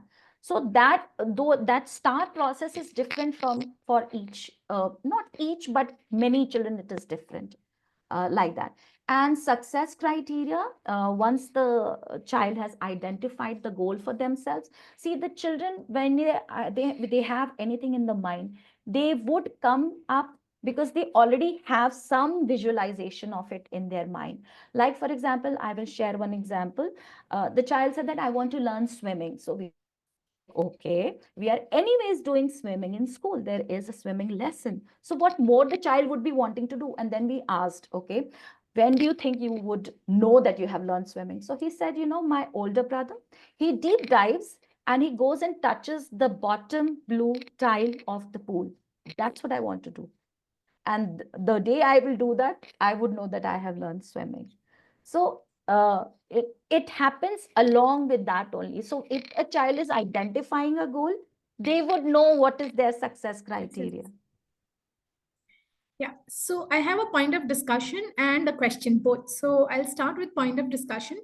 Thank you for this presentation, because in the current school that we are working, we have a student journal designed for each child, where they do a 3-month goal setting. Okay. Okay. And then they do everyday reflection also. So we have started from UKG children. Mhm. And I think as adults, we always underestimate children, And that's why your presentation gave me a different perspective that I could do with earlier's one also, which is the LKG, 4 to 5 year old. So thank you for that perspective. Because like I said, we underestimate children. And our UKG children, we start from like say after August, and they are able to do it. So that's why we keep like 3 months goal setting, and then Yes. they do the reflection at the end of the 3 month. But I will next year, I'm going to start for LKG as well. Okay, great. After your presentation. Okay. That's very nice to know that I've been able to Yes. impress you with that idea. Thank you. Yeah. And second question, I have one question. What happens after a child has achieved the goal as per them, and they have achieved the success criteria? Whatever the timeline it could be 3 months, Yes, 6 months, up to them. But yes. what happens after that? Do they take up another goal immediately, or how it is? So, like I said, they usually do it towards the second semester because that's the time, everybody is on a very different tangent and a platform, curriculum wise, emotional wise, the teachers and the students and the parents as well. So, it's the roughly the whole process lasts, say, about 3 to 4 months. Because these are young children, they tend to forget. So if you try doing something, start something in, say, like, November or October, and then there is a big winter break, that doesn't work. So that becomes a very key point as to when you want to do it. So we have identified that chunk wherein there are no further bigger holidays, okay, bigger breaks. So it lasts about roughly 3 to 4 months. What happens next is, as the session ends, like I said, that journal is converted into a soft copy. Okay, we make a PDF of it and we share it with the parents, that this is what your child's journey has been. And of course, the parents are informed that this is the goal which a child has identified. You may not want to, participate in it. We do not want to, pester them that, okay, if the child has said that she wants to write her name and you do the exercise every day. We don't want that, but we want to apprise them of it so that they are aware. If they want to, good enough. If they don't want to, even better. Okay, so that's the whole idea behind that. Coming back to what you were saying about, mm, sorry, I missed that. For the LKG, that point, for earliest. Yes, the question that you had. I had the question as to what they do. Do they take up another Yes, goal? sorry. Yes, yes. So it is shared with the parents as well, which they can take it up in the summer holidays. But again, in the last slide that I had shown, after the reflection, the teacher again throws a prompt that, is there something else you would want to build upon this? So at that point of time, the children do share their idea that, yes, I want to work on the same idea further, or they choose a different one as well. So that has happened. And in fact, we share that idea with the next grade level teacher also, if she would want to pursue it further, depending on the, different scenarios in the grade at that point of time and the interest level of the child. So it can be taken up like that. The parents are also apprised about it, that this is what the child wants to do and wants to pursue further. So they do support like that. Yes. And the same teacher mentors all the kids, or there are different teachers mentoring the kids? See, earlier has two teachers in their classes. So those are the two teachers who do the mentoring. Of course, they would be the one who would be facilitating, like if the child has talked about swimming lesson. So of course, they will go and speak with the swimming instructor as well in the school. So all of that gets facilitated by the two teachers who are there in the class. And they devise a plan for it, that this particular group will be on, say like Monday, Tuesday, then the other group on Wednesday, Thursday, like that, that spaced out time is there. It's a very, gradual and a slow process. There are, we do not want to keep too many milestones, because then that takes a, that becomes more like a chore rather than becoming an organic learning process. Great. Thank you. Thank you so much, Vidisha. Thank you. Thank you so much.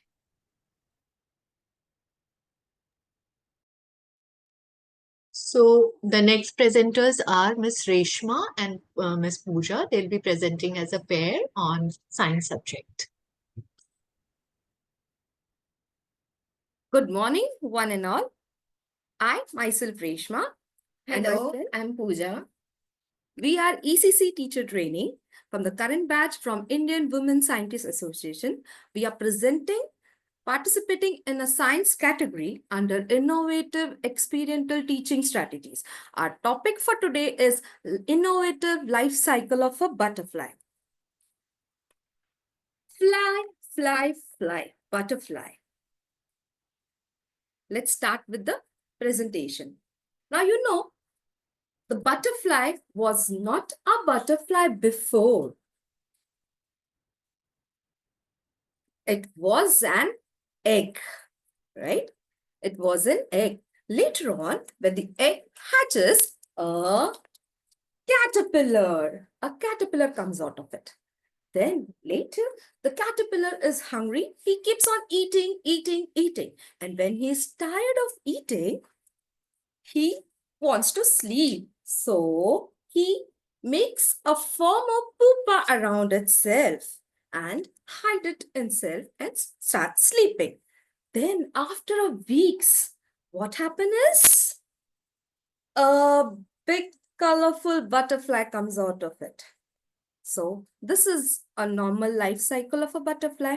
What is the innovative in this? Yeah, ये तो सभी करते हैं. So what is the change in this? So we have given a touch, a sensorial touch. We are exploring the children. The basic concept is not only to learn, give them the platform to explore their self, touch, feel. You know, our kids, when whatever you show them, they are so curious that they wanted to touch, grasp. So we have given them to full opportunity to touch that things. So they will feel, they will touch, and they will understand the life cycle of a butterfly. We have done this activity from the age group 2.5 to 6 years. The first, we have different categories, activities done with the kids and the age groups. And the first activity which we are doing, a sensorial activity. Slideshow is not moving in case you're. Yes, now you can, ma'am? No. Just a second. It's not moving? No. Do you want to present in full mode and then try? Okay. Presenter mode. Okay.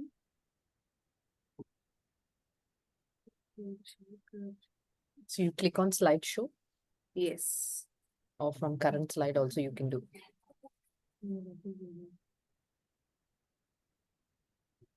Are you able to see, ma'am, the I'm able to slides? see your slides, but they are not moving. I'm just able to see the outline right now of the slide. Okay. So you need to present a slide. Okay.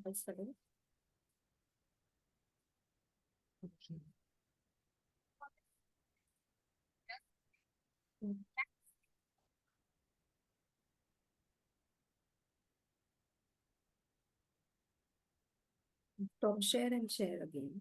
Click on the One next slide. second. Can you click on the next slide? Yeah. This.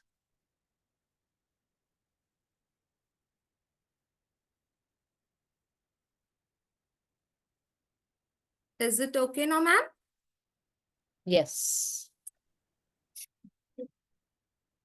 Sorry for the interruption.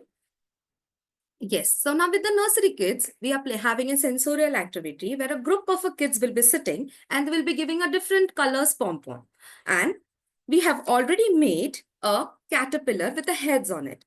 Later on, they will pick and different color pom-pom. They will count and stick on this ice cream sticks. For this activity, for to make our concept clear, we have a video, but here is a time concern. So we'll be having the videos later on.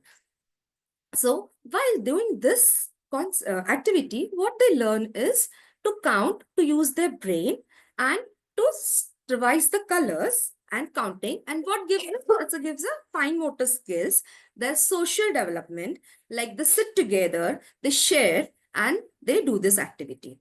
Now, this was for the nursery, and we proceed for the junior KG and with the senior KG, who is going to take over with my friend Pooja. Over to you, Pooja. Thank you. Hello. So So same lesson plan we can take for the nursery. We just did with the nursery. So same lesson plan we can take with the junior KG also. But we will just increase the difficulty level. Like they have to think when they are doing the activity. They have to do much more things than the just sticking the pom-poms, because they are one or 1.5 year older than the junior KG kids. So what activity we have planned for the junior KG is, we have made a two caterpillar. Can you see? Yeah. So we have made a two caterpillar, and what we have did, because we are doing it a sensory base, we have given a texture to this circles. Stop sharing your screen so we can see what you're showing us. Okay. Thank you.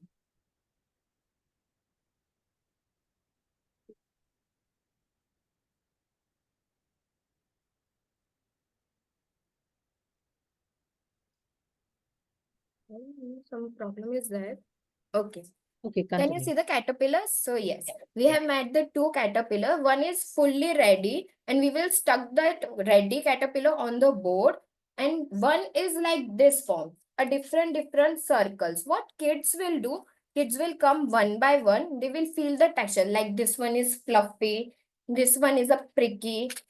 This one is a rough texture, and this one is a bumpy. So kids will come, they will feel the texture, and we have made the feely box where we will keep this different circle inside the box. Kids cannot see. They just come, feel the texture, and once they feel, okay, that's the texture that I have felt on the board, they will take out that circle and keep the body of the caterpillar till it is ready. The kids will come one by one and do this activity.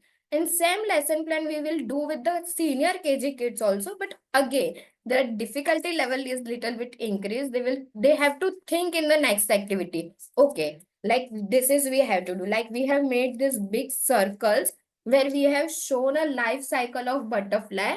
So what we have done in this circle, we have made a we have, okay.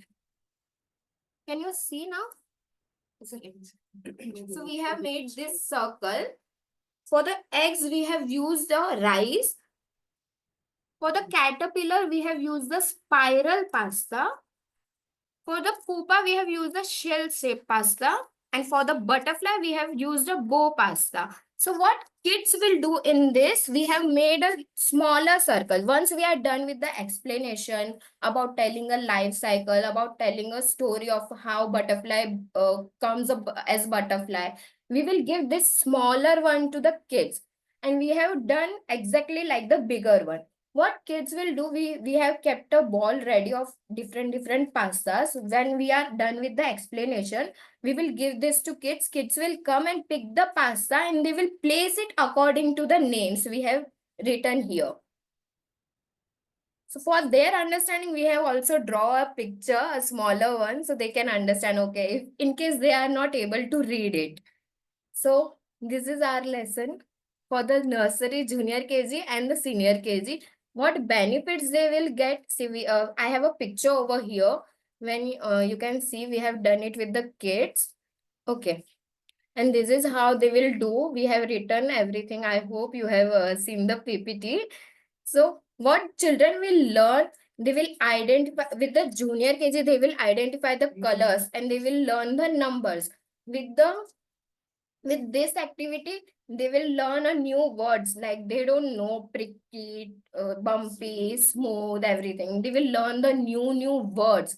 And we have used things which they can see at home also, like cotton they have at home, straws they have at home, and this grass they can walk on. These are the textures which we have used, so kids can feel that when they go home also. Over to you, Reshma.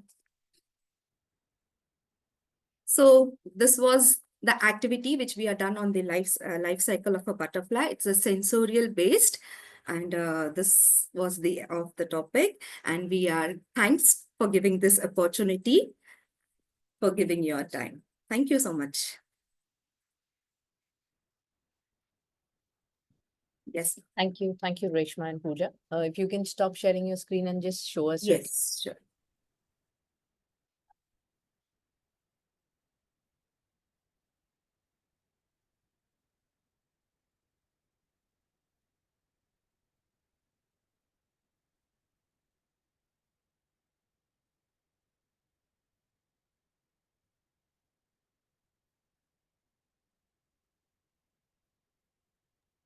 Can you all just show us your teaching aids? Yes, ma'am, sure. These are the sensorial card. The kids can, after we have done with the explanation, kids can come and feel the textures also. Like this one is a rough texture, this one is a fluffy one, and this one is a hard one. So kids can touch this also and feel the different textures.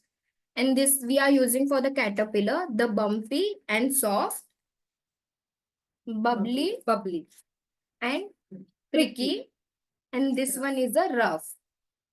And for the senior KG, we have made this for the kids. And this we have made the bigger one, which will be on board for the kids for giving them an explanation and give them an idea. So what was the reaction of the kids when you all presented this? They were very excited. They just wanted to touch because whenever kids see something, they just wants to grab everything. So we are giving them a chance. Okay, this is we have what we did. We have tell them to do it. Tell them to feel the texture, what they are feeling. First, we have asked them to feel and tell us how they feel. Then we have explained them. Okay, these are the this texture. This one is a this texture, like this. And in terms of your lesson plan, what was your objective of the lesson plan?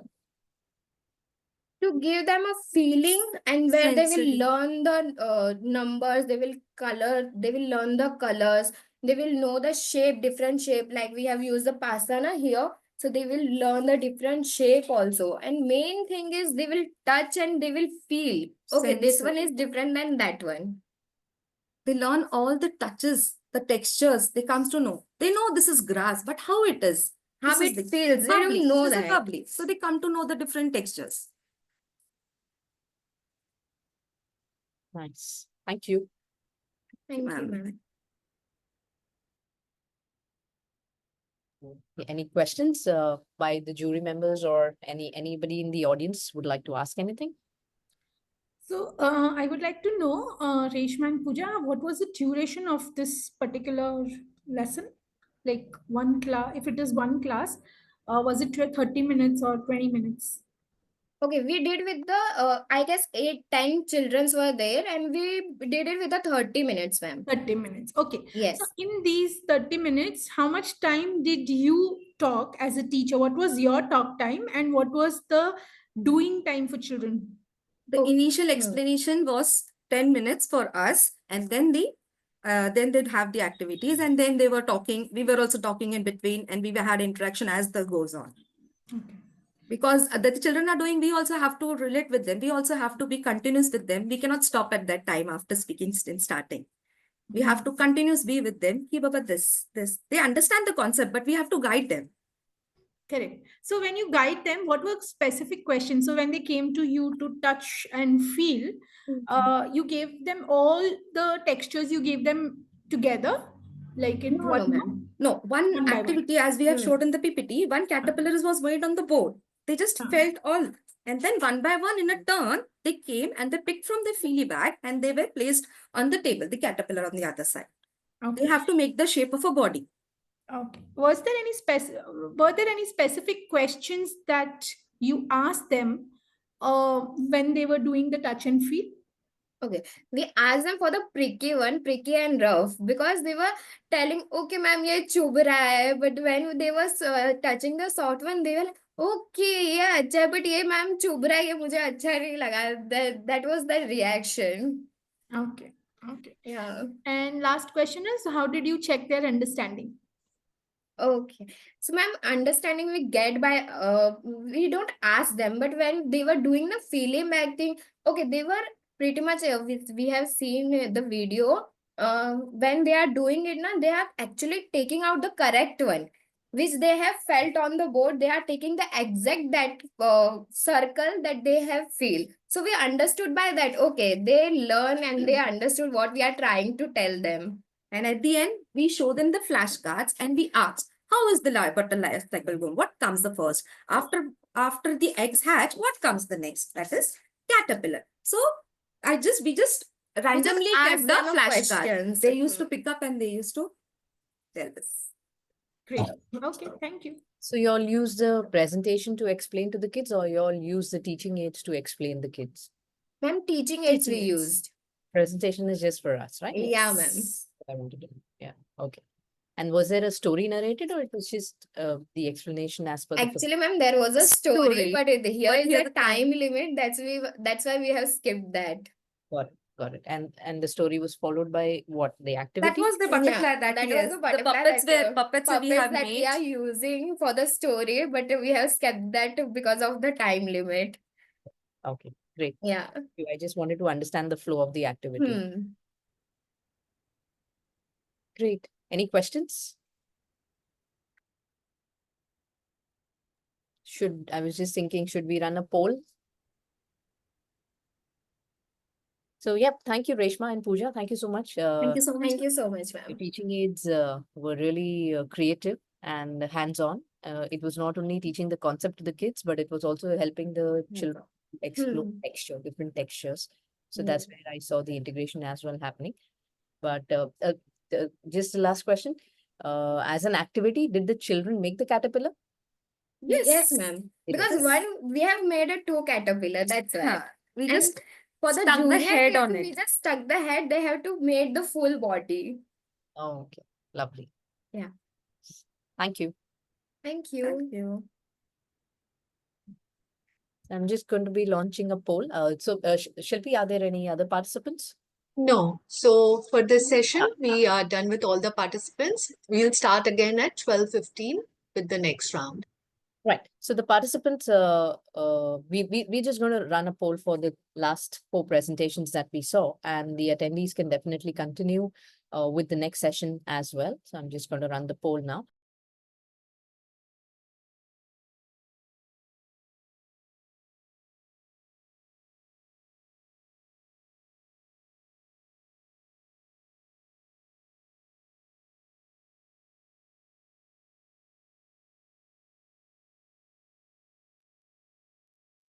Ma'am, I think as I'm a host, I'm unable to vote. Yes, not for the jury members. Yeah, that's what. Yes. But I must say that I was quite impressed. And in fact, I did have questions for each one, but hats off to my co-panelists, Ms. Ritu, Ms. Grishma, and Ms. Raki, that all my questions were preempted. I mean, I did not have as many as you had. You all had some fabulous questions. But whatever little I had, they were already asked. So I did not, say anything. But I must say, overall, I loved the interaction. I can see the efforts being taken by the teachers. And what really came to the fore is that it's everything, it's technology as well as the human touch, that goes together for a great lesson plan and a great classroom interaction. Thank you. Thank you. Thank you, Ms. Nagma. Thank you for sharing your feedback. And yeah, that's true. I mean, the presenters really, in 10 minutes to showcase everything that's happening in the classroom. I know it's tough, but that's where the beauty of the teacher lies, right? How do you work under pressure? So this was also a test where you were put into pressure and you were asked to perform. So I would love, if the jury members could share a few words of encouragement and as well as share a few suggestions of feedback with the audience in general. Yeah. Hi. Sorry, I have to leave. So can I go first? Yes, please. Yeah. Thank you, Yes, Raki, for having me here. It was a wonderful Saturday morning. It was very inspiring, even though we are there in the field for many years, but I think always watching new educators coming in and bringing all ideas, it's very refreshing and a new perspective. I would request all the presenters to first pat your back. Okay, I think that's extremely important, to pat your back. You don't need any other validation. If you are happy, just pat your back and say, I've done a wonderful job. Yeah. So whatever the results are, but for you, I think you've done a fabulous job and you've done your best, which is what is important, even in the classrooms, right? So that is something that I would request everyone to do. Um, I think as an educator who has also evolved over the years for last 17 years, I would say one thing to all the presenters and the viewers is that let your activity be a more process driven rather than a product driven. Focus more on the process and not the outcome. Okay, and I tell this to most of the educators is that, Chup, when you make them do the fingerprinting, no, okay, let it be as it is. Don't decorate it and make it into something, some other insect and more decorative. Let it be as it is. And I think one thing is always connect your activity with the learning outcomes and have a clear evidence of learning as to मेरे बच्चों ने ये समझा कि नहीं, what is the evidence that I have. Because as a parent, when they come to your PTM, they will ask, it has happened with me. Because when I was a teacher, I made the child do the handprint and then asked the child, go wash your hands, and then made it into a peacock and then hang it very proudly in the classroom, and when parent came and asked, oh ye aapne banaya, the child said, no, I didn't make it. And that's true, right? So there was no concrete evidence of learning, and it was more of my artwork and my decoration than the child. So always focus on the learning outcomes and connect your activity to it and have a very clear evidence of learning. And last thing I would like to suggest is take ideas from everywhere. Okay, tweak it as per your educational setting. Again, one example, I went for an observation, community helpers ho raha tha. Police teacher was introducing police, and the emergency number that the teacher taught was for the US and not for India. So you take the ideas but tweak it and make it into your for your educational setting. Great, thank you so much. The presentations were amazing. I have a lot of takeaways which I can share it with my team of teachers also. Yeah, definitely, I have my notes written here and marked it. So thank you so much, everyone. Thank you so much, fellow jury members. It Thank was you. lovely meeting you all. Thank you, Ms. Reshma. Thank you for your time. And and what you shared is absolutely apt. Even if you're, copying something from somewhere, tweak it a little bit to suit your culture, to suit your locality, to suit your students' needs. And every activity is different, even if it is in the same city, within the same vicinity, the next school would be doing it in a different way. So yes, that was a good takeaway. Thank you. Thank you. Ms. Ritu, would you like to share something? Miss Ritu has just left few seconds back. She needed to. All right. May Great. I share a little bit? May I share, Miss Yes, Rakhi? yes, please. So, to be very honest, I teach the A level. So, when Miss Rakhi said, please come and observe pre-primary, I was quite nervous because believe me, I have great respect for the pre-primary and primary teachers. The foundation level is where children learn. So whatever they learn, is so crucial there, because by the time they come to middle school and by the time they come to me at high school, we cannot make them unlearn. So I really appreciate all the presentations. As Ms. Reshma said, pat yourselves on the back, give yourself a high five, or clap for yourself, smile. Honestly, it was a fantastic learning experience. And the point made about not underestimating children, I always say that to teachers, when I train them, that never underestimate children, because there is a methodology which I use, which Cambridge really sort of endorses it, and that's called stretch and challenge. So children always have to be taken out of their comfort zone so that they learn more. And I must appreciate what you have done, because I think all of you, in fact, all presentations I observed, that you took the children out of their comfort zones, made them learn new concepts, new ideas, and I think connected them to themselves more than anything else.